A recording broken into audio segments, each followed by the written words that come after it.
The other important aspects, of course, are the safety and reliability, and as I mentioned before, and many of you in this room will be acutely aware of the raft of regulations and legislation that support the supply of potable water. I think there is nothing that sends a red flag more rapidly than a health incident in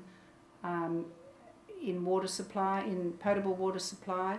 It's a serious incident. It's not something that we take trivially. The level of work, expertise, knowledge that goes into the whole water quality and the whole catchment to tap management of water is a really important aspect of any water supply system. And the second limb of monitoring around the aesthetic parameters is very important also, but it is of a slightly lower order in terms of response to a health parameter. And of course within your health parameters you've also got, as many of you would understand, those that are things like E. coli, which are immediate drop-dead reactions, things that have much longer term impacts that need more considered reactions in terms of how you can actually deal with them. And it continues to impress me the level of understanding our scientists all have around the water quality aspect. But I think the quality dimension is going to expand dramatically, particularly as we get more blending of water, more distributed solutions, we get different mixes of water, and we get them going into more sensitive, the users are more sensitive to the characteristics of the water, and how we manage that is going to become, I believe, a science all in itself. Excuse me. Reliability, of course, is going to be addressed significantly at the distributor retailer level. We have the second stage of the legislation for those entities to commence business on the 1st of July actually passed in the House last night, and within that legislation there is provision for an increasing level of customer service standard. And I believe that over the next couple of years those entities will move very much to a situation, very much as the electricity distributors are, where there's a guaranteed level of service and a regime of monitoring and customer compensation where those standards are not met. Those standards will be very much around things like planned and unplanned interruption times, services being connected and that sort of thing, but things that matter at the household and business level. The other important thing, and one that we have to, I believe, continue to talk about and continue to, we can't not confront the issue of price.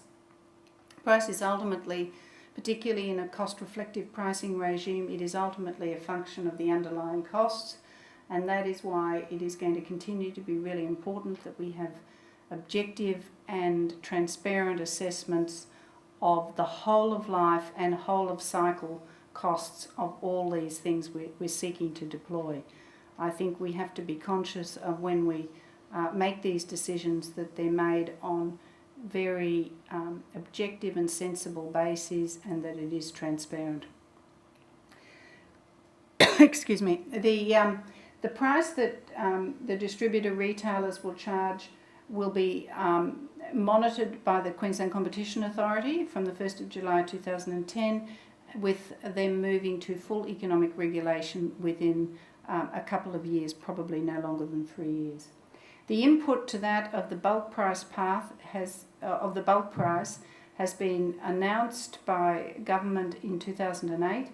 It is a 10-year price path with all council areas, and so you've got 10 councils which actually now collapse into 3 entities, with that all councils ending up at a common destination price. So we actually have postage stamp pricing across the bulk system, and they all reach that common destination price in 2018.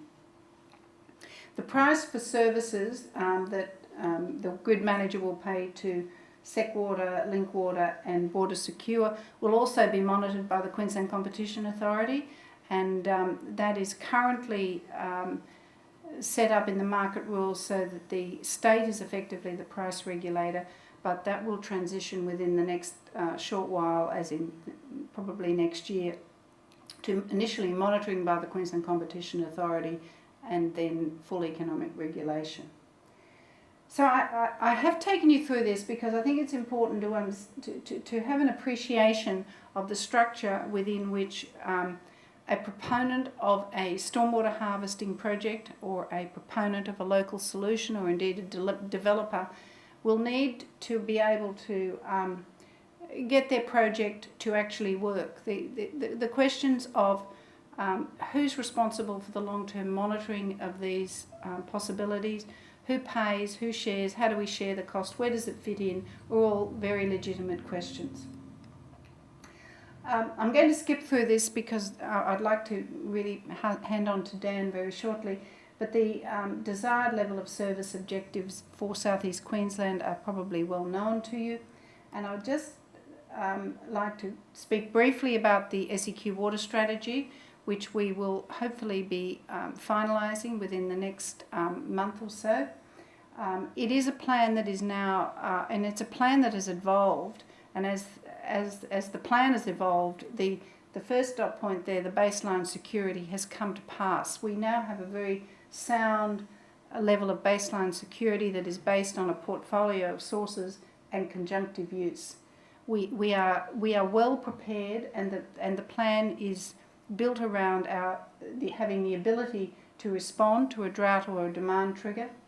We have a comprehensive approach to demand management, and we have the objective and the actions in place and developing to look at new sources, substitution, distributed and local supplies.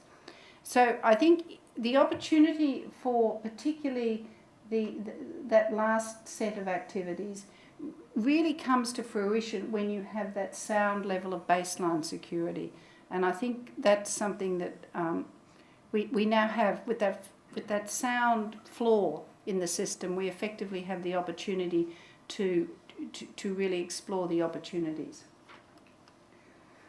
I'll just take you now to the graphs just for complete context. They're a bit hard to see, but if you look, that graph is the water grid supply system in normal operating mode. Normal operating mode provides for 375 litres per person per day for residential and non-residential use. The vertical line on the left, which is at 2017, is what we regard as the earliest possible time we would need to augment the supply in South East Queensland. That is a very conservative point. It's based on using 375 per day. It's based on an allowance of 10% less in inflows, which is a 10% allowance for climate change, and it's based on high series population growth.